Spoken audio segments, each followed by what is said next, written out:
and the bill shall be considered as read and open to amendment at any point. At this time, I recognize myself to speak briefly on the measure. I want to thank Congressman Malinowski for introducing this important legislation at a pivotal time in the Horn of Africa region. Ethiopia has been gripped by a civil war that has cost tens of thousands of lives and threatens to collapse one of the most powerful countries on the continent. What is most alarming to me is that despite the intense, dire need of millions of people in Tigray and the urgent warnings from the UN and other humanitarian aid organizations, humanitarian assistance for millions of people, such as food, fuel, cash, and medical supplies, remain obstructed by government forces. Throughout the course of this war, I and my colleagues on this committee have been clear.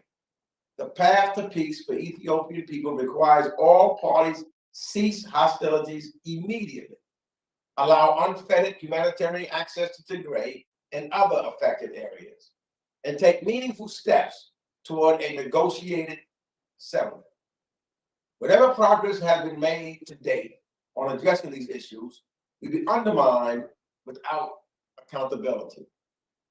This legislation aims to do just that. Hold those who have committed human rights abuses, perpetuated the conflict accountable, while bolstering diplomatic efforts to end the war. It arms the president with authorities to sanction human rights abuses, limit the export of defense items to Ethiopia and Eritrea, suspend military assistance to Ethiopian forces, and other similar measures related to foreign assistance. Another important part of this legislation requires the State Department to publish its determination of whether crimes against humanity or genocide has taken place in Ethiopia during the course of this war. It's about accountability and transparency. We have watched the people of Ethiopia endure tremendous pain and suffering for more than a year. And now it's time for all of us, Congress and the administration, to help bring peace to Ethiopia's people. And I thank Congressman Malinowski for his work to make this happen. And I urge all of my colleagues to support this legislation. I realize members wish to speak on the bill, that some members have amendments to offer. I'll recognize members by committee seniority, alternated between Democrats and Republicans, for the purpose of speaking on the bill first. If you miss your turn, please let our staff know, and we'll circle back to you. Then we will move on to the amendments. Do any other members wish to speak on this measure? Mr. Chairman. Recognize Representative Young Kim of California for 5 minutes.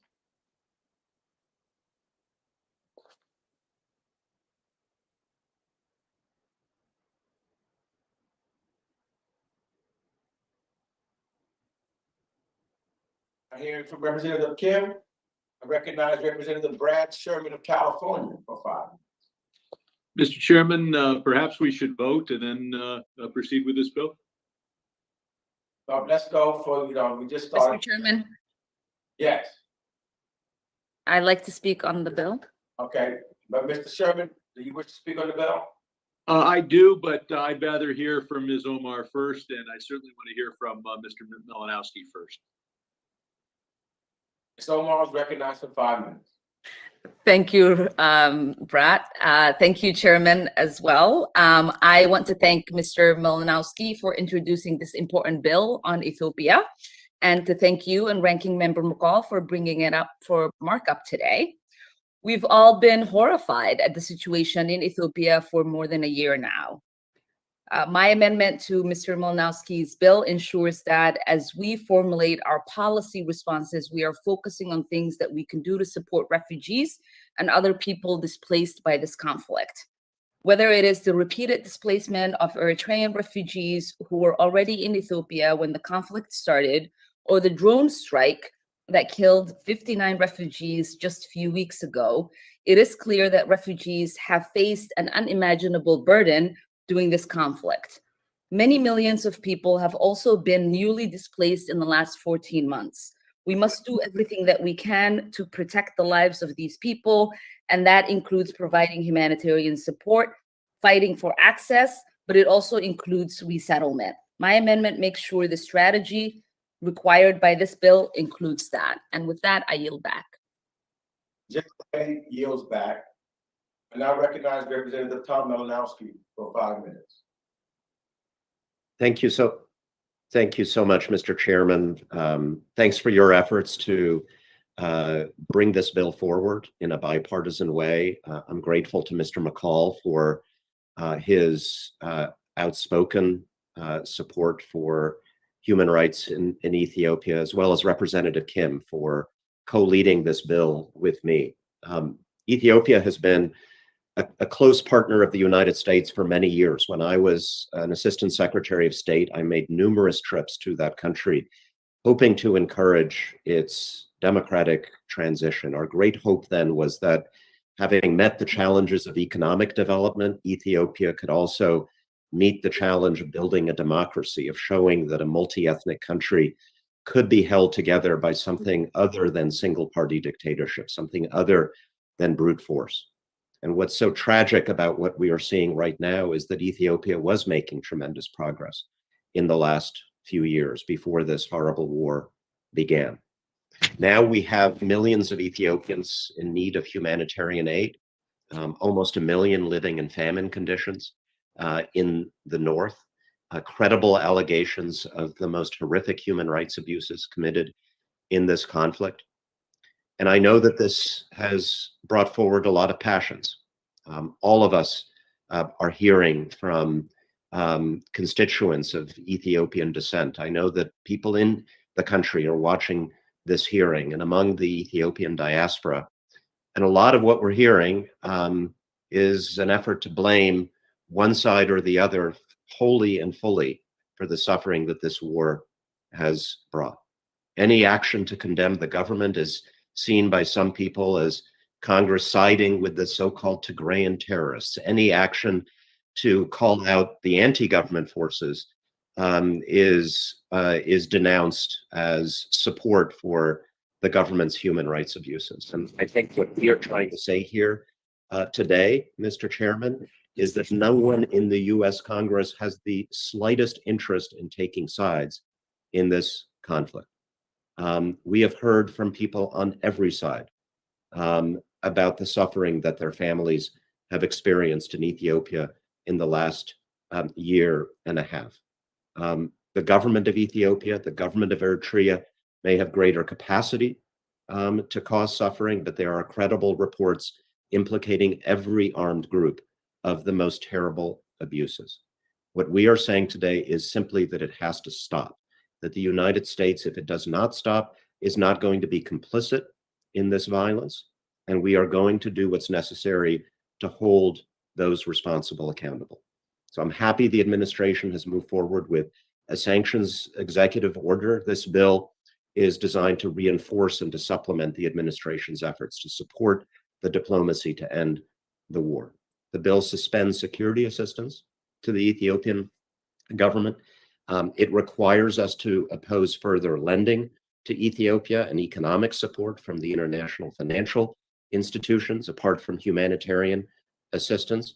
And it imposes sanctions on those who are perpetuating the conflict, including, very importantly, those who are supplying arms to one side or another. And I hope the administration will use those authorities against arms suppliers, including companies in countries like Turkey, the United Arab Emirates, and China, that have been supplying the lethal armed drones that have been used in some of the deadly attacks in recent weeks. So again, our hope here is to show that the United States Congress and Americans are unified in urging an end to this conflict, an end to human rights abuses, to support the administration's diplomacy to that end, and to make sure that those standing in the way are held accountable. Thank you, and I yield back. Yields back. I now recognize Representative Young Kim of California for 5 minutes.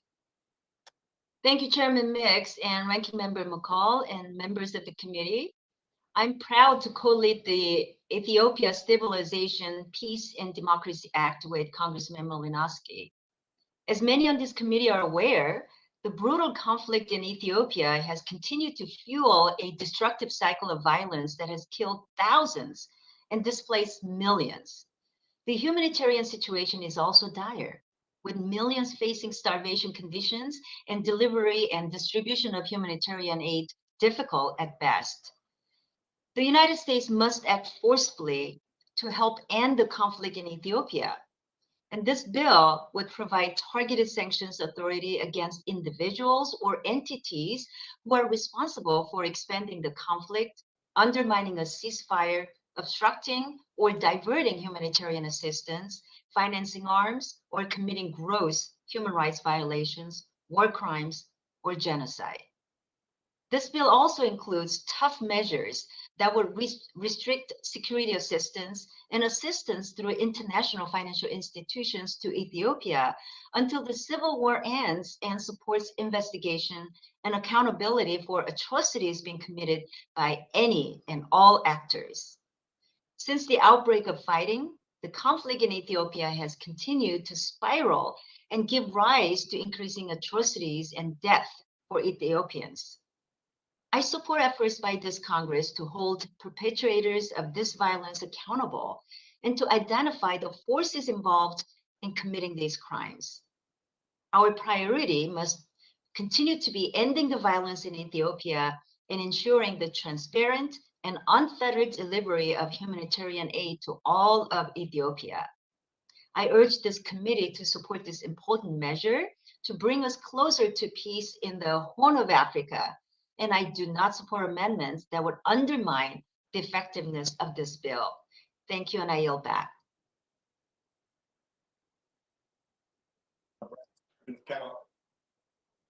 Gentleman yields back. I now recognize Representative Brad Sherman of California for 5 minutes. Thank you, Mr. Chairman. I want to thank Tom Malinowski for his lifetime of dedication to human rights and for his work on this important legislation. I don't take sides as to how Ethiopia should be governed or this or that political group. But what we see in Ethiopia is the use of starvation of the civilian population by both the Ethiopian and Eritrean governments as a weapon of war. And this is indeed a war crime that rises above the individual instances of this or that wrongful act, maybe even criminal act committed against 10 people here or 40 people there. This has been an escalating disaster for 15 months. 2.2 million people have been internally displaced. Some 70,000 Tigrayans have fled to Sudan. And most importantly, nearly 1 million Tigrayans face famine conditions. We need to end the Ethiopian government's and the Eritrean government's blockade of food. No humanitarian aid trucks have entered since December 15th.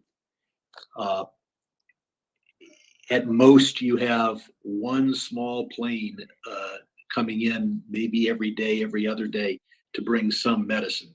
That is inadequate to deal with the millions of people who face starvation. Just a few weeks ago, the UN World Food Program sounded the alarm, saying that 40% of the people in Ethiopia's embattered Tigrayan region are facing an extreme lack of food. The World Food Program's findings are that families are exhausting all means to feed themselves, with 3/4 of the population using extreme coping strategies to survive. 83% of Tigrayans were food deprived. Notice increasing in begging, relying on just one meal a day. There needs to be a forceful U.S. response, and this bill is part of that. As of today, more people in Tigray face famine conditions than the entire rest of the world combined, according to the Associated Press. As the UN mission in Geneva, Chargé d'Affaires pointed out, at the UN Human Rights Council special session on the situation in Ethiopia. The Ethiopian government has used starvation as a weapon of war by blockading humanitarian aid for entering Tigray. And I would point out that the Eritrean government is very much a part of that blockade.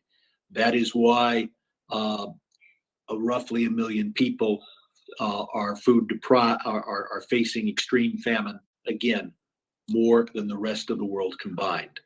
Among those most afflicted are children and pregnant breastfeeding women who face malnutritional rates of 80%.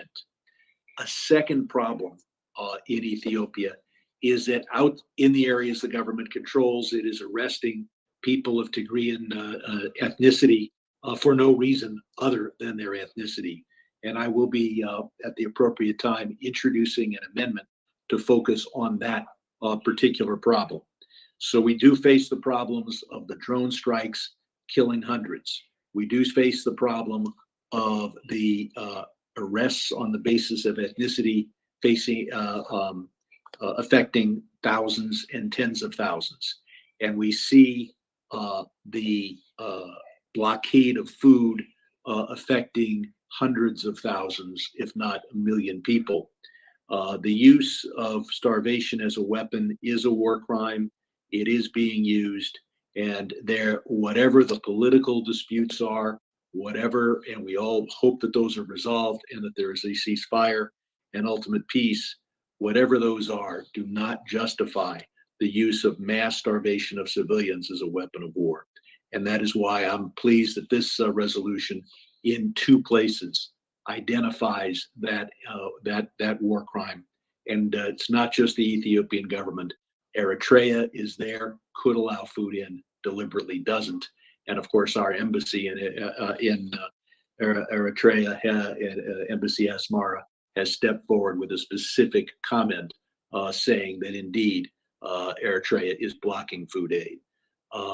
This is a catastrophe. I'm pleased that the committee is addressing our attention to it here today, and I yield back. Gentleman's time has expired. I now recognize Representative David Cicilline for 5 minutes. Thank you very much, Mr. Chairman, and thank you to the ranking member for holding this markup as we consider multiple pieces of legislation that would reaffirm both our willingness to engage constructively with partners across 3 African nations and our unyielding commitment to democracy, human rights, and the rule of law. I particularly want to thank Congressman Malinowski for leading this effort with respect to HR 6600 and also for his lifetime of work in promoting democracy and human rights around the world. And also thank Young Kim for being the Republican lead on this important legislation. With HR 6600, we can give U.S. diplomats an array of tools that would compel the Ethiopian government and regional stakeholders from across Ethiopia to come to the table and bring an end to the senseless violence that threatens the long-term viability of peace and stability. For months, warfare in Tigray and across Ethiopia, as well as cross-border skirmishes in Eritrea, has really stirred the conscience of the world. In the face of extrajudicial killings, sexual violence, and political detentions, the United States must do all it can to encourage an end to the hostilities, to partner with those in Ethiopia working to bring about a lasting peace through democracy and the rule of law. I encourage my colleagues to join me in supporting this critical legislation. And with that, Mr. Chairman, I yield back. Gentleman yields, and I will now recess until we have completed the 2 votes that are on the floor. We'll start back immediately thereafter. The committee now stands in recess.